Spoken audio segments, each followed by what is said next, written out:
Hi all, ഒരു പുതിയ വീഡിയോയിലേക്ക് എല്ലാവർക്കും സ്വാഗതം. ഈ ചാനൽ ആദ്യമായിട്ട് കാണുന്നവർ ഈ ചാനൽ ഒന്ന് സബ്സ്ക്രൈബ് ചെയ്യണേ. ഇതെൻ്റെ വീട്ടിലെ വിയറ്റ്നാം സൂപ്പർ എയർലി എന്ന് പറഞ്ഞ പ്ലാവാണ്.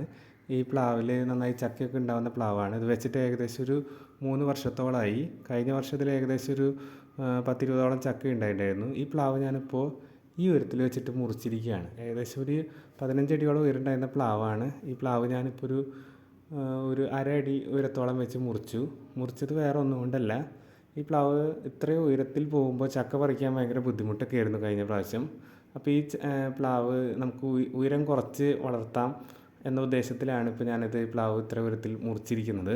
ഇതിനിപ്പോൾ ഇങ്ങനെ തളിരുകൾ തന്നെ വരുമ്പോൾ ആ തളിരുകളിൽ വരുന്ന കൂമ്പുകൾ നമ്മൾ നുള്ളി കളയുകയായിരുന്നെങ്കിൽ ഈ പ്ലാവ് വലിയ ഉയരം പോകാണ്ട് നമുക്ക് വളർച്ച ചെറുതാക്കി നമുക്ക് കൈയെത്തിച്ച് ചക്ക പൊട്ടിക്കാവുന്ന ഒരു പാകത്തിൽ വളർത്തുക എന്ന ഉദ്ദേശത്തിലാണ് ഇപ്പോൾ ഞാനത് ചെയ്തിരിക്കുന്നത്. എനിക്ക് നേരത്തെ അറിയുന്ന കാര്യമായിരുന്നെങ്കിൽ പോലും ഈ പ്ലാവിനെ വേണ്ട രീതിയിലൊന്നും എനിക്ക് ശ്രദ്ധിക്കാൻ പറ്റിയില്ല. അതുകൊണ്ടാണ് ഈ പ്ലാവ് ഇത്ര ഉയരത്തിലേക്കൊക്കെ വളർന്നു പോയത്.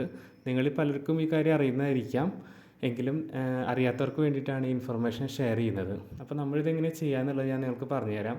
ഇങ്ങനെ കൂമ്പുകൾ ഇങ്ങനെ വളർന്നു വരുമ്പോൾ അതിൽ വരുന്ന കൂമ്പുകൾ നമ്മളിത് ഈ കാണുന്നത് പോലെ നുള്ളി എടുത്ത് കളയുക.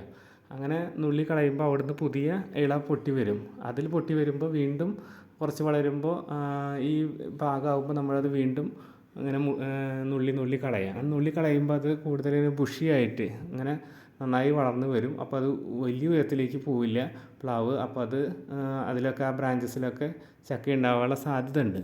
അപ്പോൾ നമുക്ക് വളരെ സ്ഥലമൊക്കെ കുറവുള്ള ആൾക്കാർക്കാണെങ്കിൽ വളരെ ഉപകാരമായിരിക്കും. നമ്മുടെ അടുക്കളത്തോട്ടത്തിൽ പോലും നമുക്ക് ഈ പ്ലാവ് ഇങ്ങനെ വെച്ച് ബാക്കിയുള്ളവർക്കൊന്നും ഒരു ശല്യമാവാത്ത രീതിയിൽ നമുക്ക് വളർത്താൻ സാധിക്കും.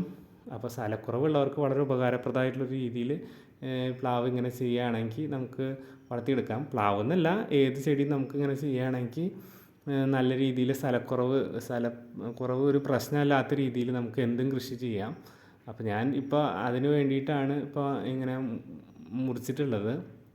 കാരണം പ്ലാവ് ഇങ്ങനെ വല്ലാണ്ട് ഉയരം പോകുമ്പോൾ നമുക്ക് പിന്നെ തോട്ടിയൊക്കെ ഇട്ട് ചക്ക വലിച്ചിടുക എന്ന് പറയുന്നത് വലിയൊരു പ്രശ്നം തന്നെയാണ്. നമുക്കത് പെട്ടെന്ന് എളുപ്പം കഴിയുന്ന കാര്യമല്ല. പക്ഷെ ഇങ്ങനെ ചെയ്യുകയാണെങ്കിൽ നമുക്ക് കുഴപ്പമില്ല. ഞാനിപ്പോൾ കണ്ടില്ലേ, ഇതേപോലെ ചെയ്തിരിക്കുകയാണ്. അങ്ങനെ മുറിച്ചപ്പോൾ ഞാൻ അവിടെ ഒരു പ്ലാസ്റ്റിക് കവറൊക്കെ ഇട്ട് മൂടിയിട്ടുണ്ട്, പ്ലാവ് നാശമാവാതിരിക്കാൻ. അല്ലെങ്കിൽ വെള്ളമൊക്കെ ഇറങ്ങി അതിൻ്റെ തടിക്ക് കേടുവരാൻ പാടില്ല. മഴക്കാലമായതുകൊണ്ടാണ് ഇപ്പോൾ മുറിച്ചത്. അപ്പോൾ പിന്നെ പെട്ടെന്ന് ചെടി തളിർക്കാൻ സാധ്യതയുണ്ട്. അതുകൊണ്ടാണ് ഇപ്പോൾ മുറിച്ചത്.